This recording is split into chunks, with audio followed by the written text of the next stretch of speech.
Quais são as perguntas que as pessoas fazem acerca do Evangelho de Cristo? A primeira coisa que as pessoas se questionam é: o que eu preciso fazer para crer em Deus, um Deus que eu ainda não acredito?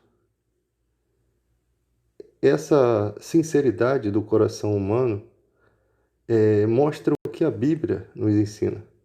Nós vemos em todo o tempo a igreja querendo brigar com o mundo, né? Você é homossexual, você é isso, você faz aquilo outro, sendo que a própria Bíblia diz que os que são nascidos da carne são carne, e os que são nascidos do Espírito se inclinam para as coisas do Espírito. Então Jesus, ele mostra que a natureza comum, a natureza adâmica, ela vai se inclinar para a carne, e é exatamente isso que faz a separação dela de Deus, o fato dela não conhecer a Deus. E a pessoa pergunta: e como eu posso conhecer a Deus? O que esse Deus tem para me dar? O que esse Deus vai fazer na minha vida? O que esse Deus tem que fazer para eu acreditar nele? Aí alguns pastores, eles, sem pestanejar, né? Eles dizem: não, vem para Jesus que Deus vai te dar isso, Deus vai te dar cura, Deus vai te dar salvação, que para ele, no momento, não significa nada, né? Para a pessoa que está no mundo, a salvação não é isso que ela quer de imediato. Ela quer benefícios, né? Ela quer se aproximar de um Deus que traga para ela algum benefício, né? E Deus, por ser tão bondoso, ele ainda é recompensador dos que o buscam, né? Então as pessoas falam assim: ah, vem para Jesus que tudo vai mudar na sua vida. Às vezes as coisas podem mudar para pior, né? Seguindo o raciocínio da parábola do semeador, o mal vai perseguir a semente semeada no seu coração. Então as coisas podem piorar e você ficar se questionando: poxa, mas aquele pastor disse isso que ia melhorar, né? No início as coisas podem piorar, até você ter a noção do que é fé. Vai ter uma luta entre o mal contra o bem, né? Para não perder. Jesus, ele sempre falou isso, que Satanás é um valente que guarda armado as suas propriedades, né? Então ele é valente. Jesus tem que vir na sua vida para vencer, né? Para despojar esse valente. E só Jesus pode fazer isso, porque ele é mais valente do que o valente, né? Então, as pessoas pensam logo em um benefício. E Jesus, ele como é alguém de raciocínio lógico e é bem sincero, ele diz: o que eu tenho para oferecer é isso aqui. Nada do que você está pensando é o que vai acontecer na sua vida. Porque vamos supor, tem pessoas que pensam assim: ah, o meu filho está preso. E está escrito na Bíblia que se eu pedir qualquer coisa, em nome de Jesus, ele vai fazer. E aí você pede para Deus tirar o seu filho da prisão. Primeiro, por que o seu filho foi preso? Segundo, ele foi preso inocente? Terceiro, ele precisa pagar por sua pena? Porque Deus não vai responder uma oração que fira os conceitos de justiça. Que se ele fez alguma coisa errada, ele caiu na justiça do mundo. Aí a pessoa diz: então como que Deus pode me ajudar? Deus pode te ajudar a fazer com que aquele tempo que ele esteja lá dentro, ele aprenda algo de Deus, ele possa ser transformado, você aprenda algo de Deus para transmitir a ele, que aquele tempo possa ser um tempo não de mais derrota, né? Quando você está no fundo do poço, você não tem para onde cavar mais. Ou você sobe ou você morre no poço. Então vai ser um tempo de avivamento, de mudança, de nascimento da carne para o espírito. E ali, quando aquela pessoa sair daquela cadeia, né, ela vai ser uma nova criatura. Não foi Deus que a colocou ali para esse processo. Mas simplesmente o pedido de ajuda muitas vezes só vem quando existe a derrota na vida de uma pessoa. Enquanto está felicidade, paz e alegria, as pessoas não pensam em Deus, né? Porque elas são nascidas da carne. Agora, quando você é nascido do Espírito, e você está numa vida de derrota, e uma vida de derrota muitas vezes não significa falta de dinheiro, não significa falta de prosperidade, significa falta de Deus, significa entrega à concupiscência da carne. Isso para o cristão é derrota. E o cristão tem algumas fases, né? Tem a fase em que ele se preocupa com essas derrotas e tem a fase que ele é como o porco que foi limpo e se jogou de novo na lama, que ele se entrega totalmente. Ali, Jesus tem que deixar 99 ovelhas em busca dele, senão ele não volta. Jesus tem que trazer na marra, tirar ele do lamaçal, porque acabou o temor no coração dele. Acabou aquele resto de esperança. A luz de Deus já não tá nele. Um ramo da videira foi cortado e está prestes a murchar e ser queimado. Então Jesus vai lá, de alguma forma, das formas dele, e traz essa pessoa, né? E quando a pessoa é cristã, nada do que você fale para ela faz algum sentido, porque ela já conhece o Evangelho. E algumas pessoas acham que conhecer o Evangelho é uma grande coisa.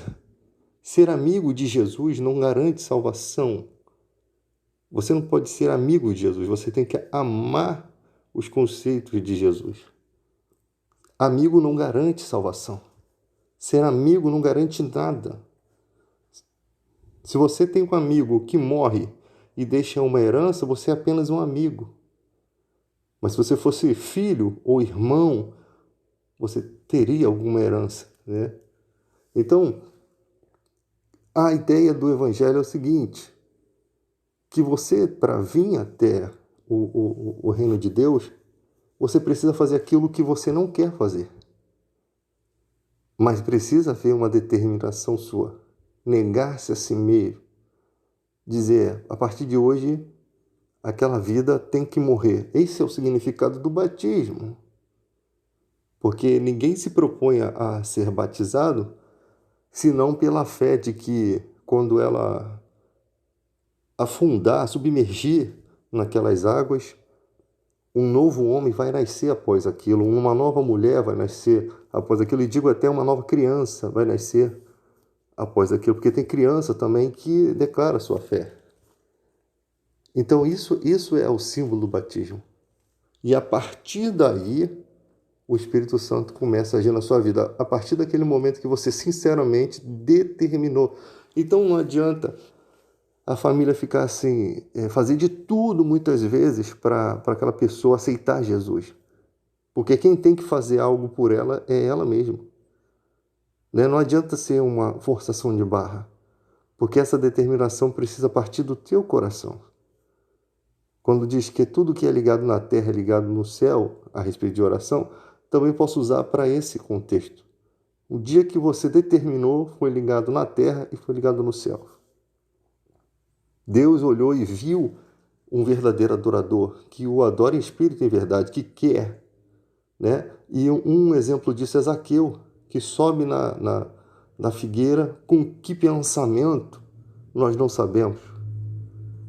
Com qual pensamento? Talvez Zaqueu possa ter pensado, se ele é Deus, filho de Deus, ele vai me enxergar, ele vai entender meu problema, ele vai vir na minha casa, ele vai mudar a minha história. Talvez. Nós não sabemos com que pensamento, porque Jesus prontamente foi lá e disse, hoje me convém pousar em sua casa. Talvez seja, Jesus estaria revelando os desejos do coração de Zaqueu. Porque vindo de um homem, imagina você sendo Zaqueu, um cara rejeitado por todos, aí você diz assim, poxa, eu sou uma pessoa, eu tenho dinheiro, mas eu sou uma pessoa mal vista, sou uma pessoa que as pessoas me desprezam, eu não tenho amigos. E se esse cara for filho de Deus, ele vai mudar isso na minha vida. E eu vou fazer aquilo que for necessário para que isso mude. Porque do contrário, para que Zaqueu ia subir numa oliveira brava? Para que Zaqueu ia querer ver Jesus? Ele já tinha dinheiro, ele já tinha riquezas. Ele não precisava de Jesus. Ou pelo menos achava que não precisava, como muitos acham aí no mundo. porque tem dinheiro, porque tem riquezas, até o dia que o filho adoece e você pensa que você precisa de Jesus. Até o dia que acontece alguma coisa na sua vida e você fica paraplégico, ou até o dia que você cai no submundo das drogas, da bebida, e que você lembra que você precisava de Jesus, né? Então, Zaqueu sobe com algum pensamento e Jesus vai até ele. No meio daquela multidão, Jesus vai exclusivamente na casa de alguém que era o mais desprezado de todos, né? E estava disposto a enfrentar todos os preconceitos, todas as ideias acerca de Zaqueu para salvar aquela alma. É isso que a gente precisa refletir. A igreja hoje enfrenta muitos conceitos, né? A igreja hoje, no Brasil, ela está totalmente destruída em não todas as igrejas, lógico, nem todos os pastores, mas todos os pastores que servem a Deus sabem exatamente que a visão que o mundo tem da igreja no Brasil é uma visão distorcida, é uma visão ruim, né? Pelo número de igrejas que nós temos, de templos, de espaço, era para o Brasil já estar convertido. Nós temos, e você anda 100 metros, você tem 3, 4 igrejas. E por que as pessoas não estão aceitando Jesus? Porque as pessoas não vão ouvir a voz de outro que não seja a dele. As minhas ovelhas ouvem a minha voz, disse o Senhor. Muitas pessoas querem Jesus, mas elas não conseguem enxergar Jesus na vida de quem está dentro da igreja. Elas não conseguem enxergar compromisso verdadeiro com a fé em muitas igrejas, né? Elas conseguem enxergar, sim, compromisso com o dinheiro, com o bem-estar do pastor, com o bem-estar daqueles que estão na liderança. E essa visão vai ser difícil de ser modificada, né?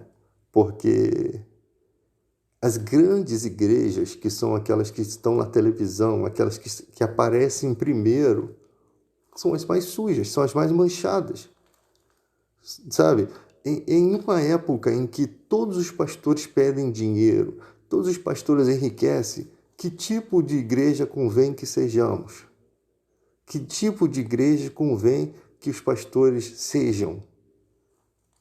Né? Uma igreja humilde, uma igreja que não pede dinheiro, uma igreja que tem ofertas voluntárias, uma igreja que a pessoa pode apontar o dedo na tua cara e ela vai passar vergonha porque ela não tem que te acusar. E só assim, né, e isso vai ser um trabalho de formiguinha, as outras igrejas vão aprender. Agora, uma coisa também, os crentes precisam aprender a não sustentar essas obras. Porque é tudo um jogo. Por que os charlatões não são presos? Porque os políticos precisam deles, porque eles são grande fonte de votos. O cara não tem nada de Deus. Aí ele vai na igreja, ele até se batiza, né? Nós vemos a hipocrisia do presidente da República. Se batizar e não ter atributo nenhum de cristianismo. Eu sempre falei isso e desde os inícios dos vídeos que eu postei sobre política, eu sempre falei isso e meu pensamento nunca mudou. Porque o dia que o presidente da República mudasse como cristão, eu seria o defensor dele. E com certeza ele seria um mito de verdade. E logo tentariam tirar a vida dele. Porque é isso que eles fazem com os mitos de verdade. Então, a primeira iniciativa, né, seria os cristãos pararem de sustentar a obra do engano. Da onde você tira esse raciocínio? Do ensinamento bíblico, né? O próprio João, ele dizia, se alguém vem trazendo outra doutrina, não o recebais em casa, porque o que recebe está compactuando com a obra das trevas. Isso, naquela época, essa mensagem, ela foi escrita para nós também. Tudo que é escrito na Bíblia, ela te dá uma ideia do que você tem que pensar nos dias de hoje. Os cristãos daquela época não podiam receber falsos missionários, Primeiro que se ele recebe um falso missionário, ele está tirando a oportunidade de um verdadeiro missionário estar repousando na casa dele. E segundo que eu não vou ficar alimentando pessoas que vai pregar contra a minha fé. Eu não estou falando que a pessoa não estou falando que é uma pessoa de outra religião que você não deve ajudar, não é isso. Eu estou falando de pessoas que vinham naquela época, pediam moradia porque se aproveitavam da boa fé cristã, sabiam que os cristãos têm essa proatividade de ajudar, e depois comiam, bebiam, né? Deviam ser até bem educados ou outros mal educados, aproveitadores, e depois iam pregando um falso evangelho, atrapalhando a obra de Deus, um cara que não foi chamado para aquilo, porque não foi chamado, porque ele não vai pregar o verdadeiro evangelho, ele vai pregar o que é conveniente para ele se beneficiar daquilo, ele vai liderar pessoas para um evangelho falso, e ele foi sustentado pela igreja, né? Então, é exatamente esse raciocínio que vocês têm que ter hoje.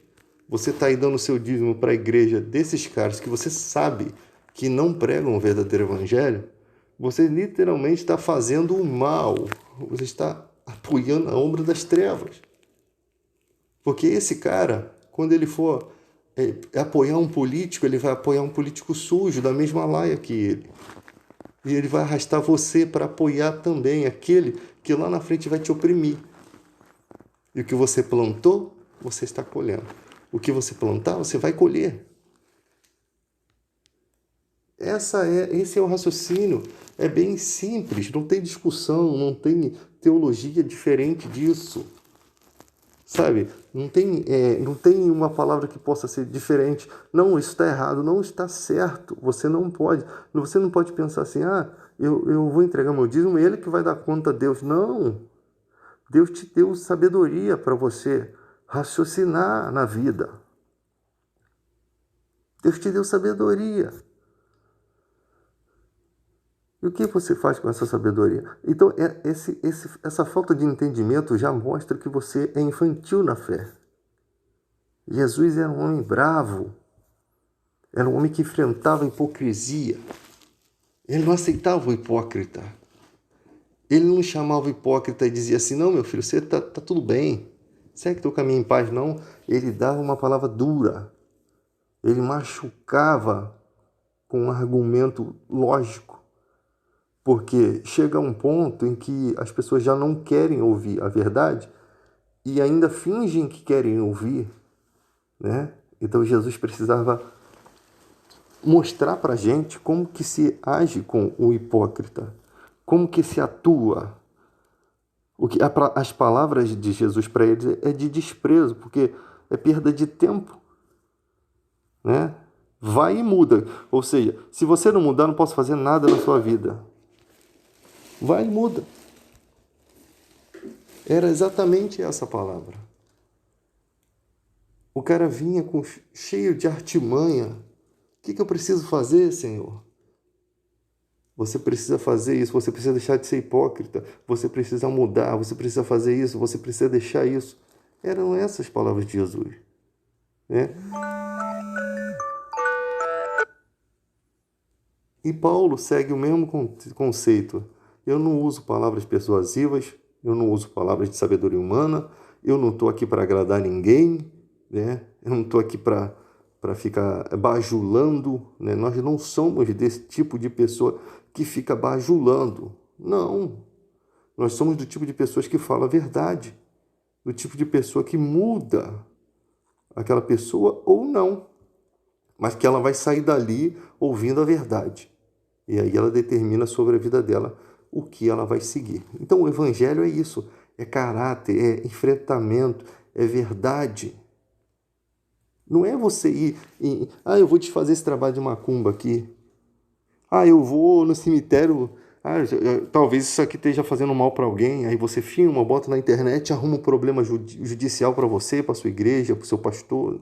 Isso não é evangelho. Isso não é evangelho. Paulo foi em lugares onde tinha feitiçaria braba, onde tinha cidade de idólatra, cidade que se você falasse alguma coisa contra aquelas deusas, Diana e tal, você morria.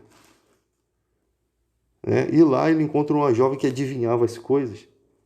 E ali, aquela jovem foi liberta do espírito de adivinhação que havia nela, e ela não pôde mais adivinhar nada.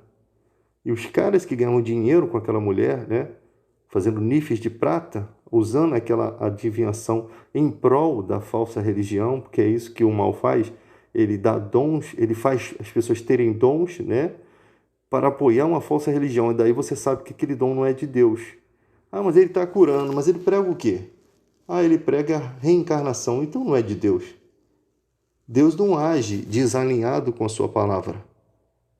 Quem age desalinhado com a sua palavra é o diabo. Quem tem interesse em fazer sinais e prodígios para inclinar as pessoas para uma falsa religião não é Deus.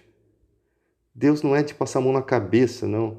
Deus, ele vem pela verdade, ele vem pelo caminho dele, o caminho de luz, mostrando a palavra verdadeira. Ó, isso daqui, ó, você faz isso aqui, você vai enfrentar desafios, você vai ter aflições no mundo, pode acontecer coisas na sua vida, mas eu vou te dar a salvação, mas vai ter coisas boas no caminho, mas está nas minhas mãos, deixa que eu vou fazer. O que tiver que ser feito na sua vida, eu vou fazer. Entrega o seu caminho ao Senhor, confia nele, o mais ele fará. Então você entrega a sua vida ao Senhor e não importa se nessa jornada você vai perder filho, mulher, não importa. O que importa é que tudo está na mão de Deus. O que importa é que todos os caminhos estão na mão de Deus desde o momento que você entregou o seu caminho na direção dele. Até o pavor da morte já não te atemoriza mais. Isso é fé, certeza das coisas que se esperam e convicção dos fatos que não se veem.